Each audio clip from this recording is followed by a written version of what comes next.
Morning guys, and in front of me is Oukitel WP50, and let me show you how to change keyboard language.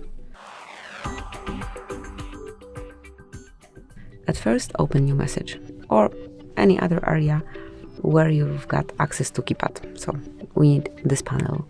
Now select settings, go to languages, select plus icon, choose the language that you want to use. So you can either scroll all the way down till you find the preferred language, or in search area you can provide it. That one done.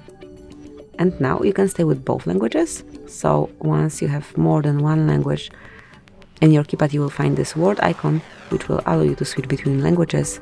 But then if you have one language only, let me just remove unnecessary one. If you have one language only, it disappears and you've got access to selected language only. Thank you for watching. Please subscribe our channel and leave the thumbs up.